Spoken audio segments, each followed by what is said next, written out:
Oh, buddy. I'm excited for this one. I don't know why, but I'm excited. Grab a notebook, pen, pencil, whatever you want to write with while I label this really quickly.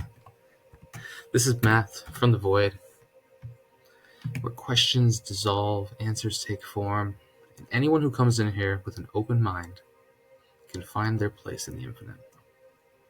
It's math coming at you out of nowhere. Today we have a problem from the 1995 AP Calculus AB exam. This is a particle motion problem. Maybe that's why it got me so excited. I like particle motion problems. They're interesting. They're more realistic. Sometimes. Let's take a look. A particle moves along the y-axis so that its velocity at any time, it doesn't matter if it's the x-axis or the y-axis, first of all. It's like the same idea. It's just that the position function is going to be y of t instead of x of t, but all the math is the same. Okay, just wanted to point that out. It's one-dimensional motion. That's the main feature of that. Its velocity is given by this product, t times cosine of t. Okay, and they give us an initial condition. They tell us at time t equals 0, position of the particle is at 3. Okay. Part A. For what values is the particle moving upward? So moving upward really just takes a quick interpretation. This means that v prime is positive because up is the positive direction, whereas down would be the negative direction. Makes sense, right? Let's factor this bad boy. It's already pretty much factored, but we should get it on a chart. So we have t as one of the factors.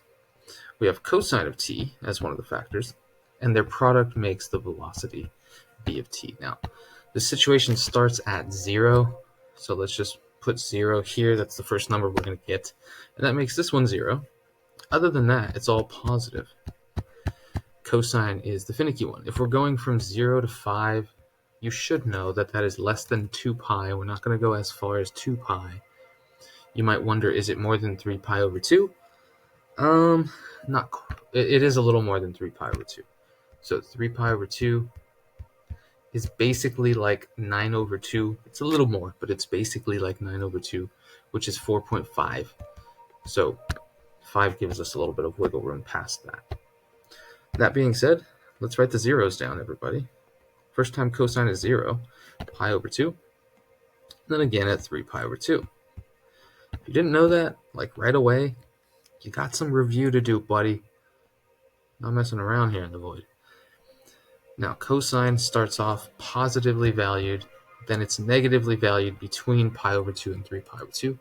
Then it goes positively valued again when we hit the final boundary of 5. So when is this thing moving upward? Whenever the velocity overall is positive. So at 0, it's 0, but then it's positive, and then it's 0 because cosine is 0, and then it's negative because a positive times a negative, then it's 0, and we get another positive. Okay, so this particle is moving upward. We'll say particle moving upward. You could also just say moving upward on 2 intervals, 2 spaces where it's moving upwards. We have from, let's say on. We have from 0 to pi over 2. There's like a stutter step on the comma there. And then union that with the section from 3 pi over 2 to 5. Because that's when the velocity is positive, from this section and this section. Technically, it continues to be positive, but we're just asked from 0 to 5. So I guess we can put a little bracket on the 5. And a parentheses on the 0. Great. Write an expression for the acceleration. Ooh, super easy. That's just the derivative, yeah? So the derivative is going to be, oh, notice that this is a product. Yes, indeed. We have t times cosine of t. The way we deal with that product rule is we take a derivative of the first thing times leave the second thing alone plus the first thing times the derivative of the second thing. All right, so this is just going to be 1 cosine t, nothing crazy, plus t, and then we're going to multiply by the derivative of cos t, which is negative sine t. So we can call it cos t minus t sine t. That is our acceleration. Is that all it wants? That's all it wants, man. That was nice and easy. Quick little product rule, not even an aggressive product rule, just a super tame product rule. Part C, write an expression for the position. Ooh, so the acceleration took us forward into the derivative chain. We're going to go backwards from the velocity to get the position. Wait a minute. Interesting, because this is an A-B problem, but this function is a product. Okay, so one of two things are possible. It's possible that back in the day, back when Jordan was killing it, 1995, before pretty much most of you were born, to be honest, probably all of you, they might have emphasized a technique for integration called integration by parts. I thought this was mostly BC topic, but maybe back when dinosaurs roamed the earth, it used to be an AB topic. It's possible. So either that, or it would have been part of the AB instruction to sort of emphasize structures like this, of the form of like t times cosine of t. What I think you should do if you didn't learn by parts is you should sort of make a guess. And you're not going to just stick with that guess, but you should sort of make a guess and say, hey, look, I saw what just happened when I took a derivative of t cosine t. I ended up with a t sine t. So probably if I have something like a t sine t, that would be a good guess, because when I take a derivative, it's probably going to have a t cosine t in it, which is what I need when I take a derivative.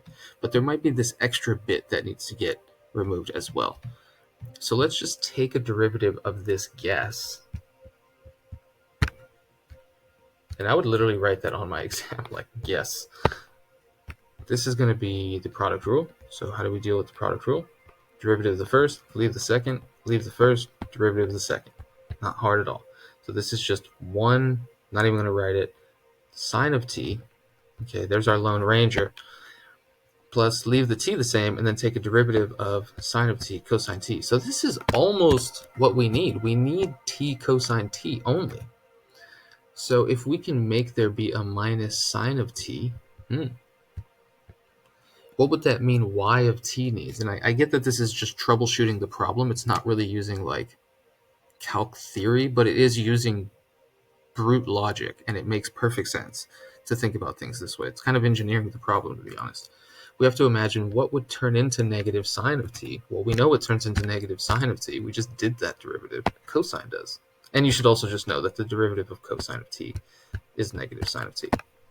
So honestly, this looks perfect. This is a perfect guess at what it is. Now, if you use integration by parts, you'll get the same answer. We can't forget, though, plus c. And did they give us an initial condition? Ah, yes, they did. They give us the condition that t is 0 and y is 3. So now we can use the initial condition down here. So now we've confirmed, like, yo, this function does it. This is the sauce. But we need to get the c value before it's almost done. The sauce just needs a little pizzazz. Okay, so let's plug in 0. It's going to give us 0 plus cosine of 0, which is 1, plus c. That means our c value is 2. And so the official equation for y of t is going to be t sine t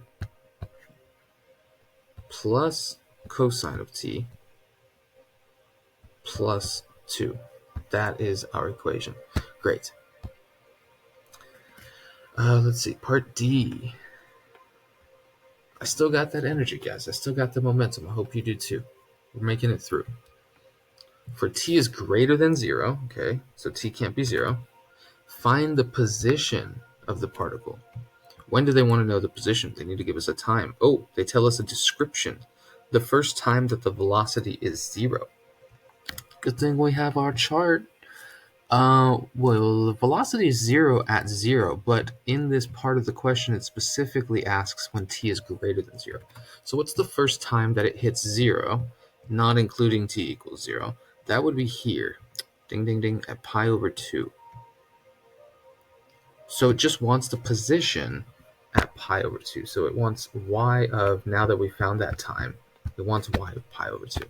This should be super easy. Y of pi over 2 is just going to be pi over 2 times sine of pi over 2, which you should immediately know is equal to 1, plus cosine pi over 2, which you should immediately know is 0, plus 2. I have high standards, guys, but trust me, if you stick to these standards, you're going to get the results you want. That gives us pi over 2 plus 2. Awesome. That is the position of the particle at that moment when it first is at rest. So it takes a little pit stop at pi over 2 plus 2. That's the first time that it takes a pit stop. That's where it's at. All right. Things are beginning to drift now. We're drifting back into the void. I will see you guys next time.